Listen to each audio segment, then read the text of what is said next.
안녕하세요. 여성간호학 B반 7조입니다. 성을 매개로 가해지는 모든 폭력, 성폭력에 대해 발표하겠습니다. 목차는 다음과 같습니다. 성폭력이란 성을 매개로 상대방의 동의 없이 피해자에게 가해지거나 강요하는 신체적, 정신적, 언어적 폭력을 의미하며 성폭행, 강간미수, 성추행, 성희롱, 스토킹 등 성적으로 가해지는 모든 행위가 포함됩니다. 친족 성폭력이란 친족 관계에서 일어나는 성폭력으로 사촌 이내의 혈족과 인척, 동거인, 그리고 사실혼 관계인 자가 강간, 강제추행, 중강간, 중강제추행을 행하는 것으로 정의됩니다. 친족 성폭력 피해자들의 대부분은 유아동기의 성폭력에 노출되는데 아동은 심리사회적으로 미성숙하며 신뢰하는 대상에게 매우 의존적이기 때문에 친족 성폭력에 가장 많이 노출되는 것으로 추측됩니다. 미성숙한 시기의 아동을 폭력, 협박 등으로 회유할 가능성이 있으며 피해 아동은 보복이 두려워 도움을 청하지 못해 장기간 성폭력이 지속될 수 있습니다. 이를 반영하듯 친족 성폭력 신고 비율은 4.3%에 불과한 것을 확인할 수 있습니다.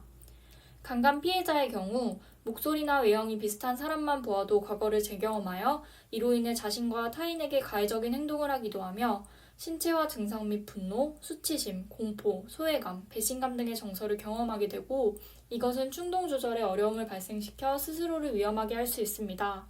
또한 아동기의 성적 학대로 인한 대인관계의 균형감과 자존감 상실로 인해 사회적으로 고립 혹은 단절되거나 연령이 어릴수록 다른 사람에 대해 신뢰감 형성이 어려워 지속적이고 반복적인 피해자가 되기 쉽습니다.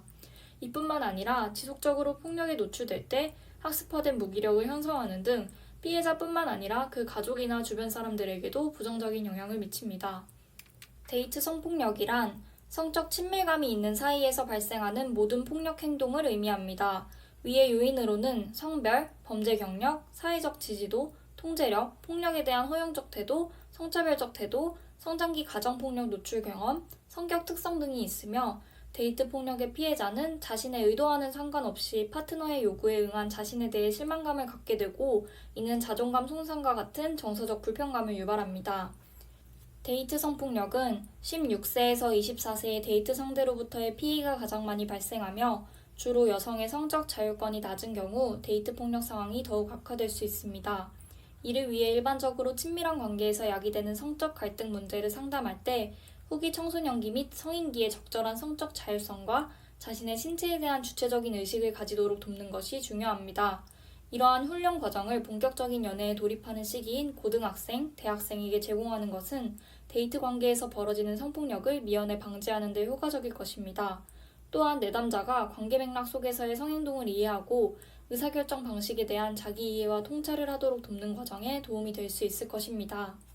성폭력 피해자를 간호하기 위해 간호사는 성폭력 피해자가 건강관리자로부터 치조를 당한다는 생각을 갖지 않도록 유의해야 하며 검사와 상담 시 비밀을 보장해주고 치료적인 신뢰관계를 형성하는 것이 중요합니다. 간호사는 피해자가 치료하기 전에 샤워나 목욕, 질세척을 해서는 안 된다는 것을 교육해야 하며 정신적 충격을 완화할 수 있는 방법으로 피해자들에게 정신적 치료를 하도록 권해야 하며 피해자의 가족의 간호 또한 이루어져야 합니다. 다음은 성폭력 피해자의 간호 계획입니다. 성폭력은 응급상황으로 간주됩니다. 의사들의 책임하에 신체 검사를 하여 증거 채취가 이루어지며 간호사는 정서적 지지 또한 함께 제공합니다. 성폭력에 대한 적절한 치료와 평가 등 이상적인 서비스를 제공하는 성폭력 센터를 소개시켜줍니다. 피해자가 응급실에 오기 전에 대소변을 보았는지, 외음부, 질세척, 샤워 등을 했는지 확인합니다. 이는 증거 수집을 방해할 수 있기 때문이며 그 여부를 기록합니다.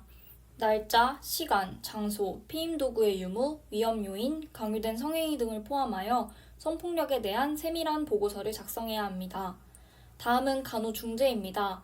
성폭력으로 인한 신체 상처와 성병과 같은 합병증을 치료하는 데 도움을 주는 생물학적 모형, 정서적 지지를 제공해 가족이나 친구들과의 사회적 관계를 활성화시켜주는 사회적 모형, 피해자로 하여금 건강한 수준의 활동으로 돌아가게 해주는 정신적 모형, 그리고 자기주장 훈련, 성교육 예방 훈련 등으로 이루어지는 인지행동적 모형에 따른 간호중재가 있습니다. 마지막으로 간호평가입니다. 간호사는 중재 방법으로 피해자가 증상의 감소, 투약이나 치료에 대한 지시를 이해하고 있음을 언어로 표현하거나 추후 방문에 순응할 의사가 있는지 여부 등을 평가할 수 있습니다. 강간 상해 징후 측정 도구를 사용해서 피해자의 회복을 관찰하여 간호중재를 평가하고 정신적 후유증의 문제 해결책이 사용되는지 여부를 알 수 있습니다. 질적인 간호를 제공하기 위해서 간호사는 성폭력에 대한 자신의 태도를 평가하고 강간에 대해 이해하는 것이 필요합니다. 이상으로 발표를 마치겠습니다. 감사합니다.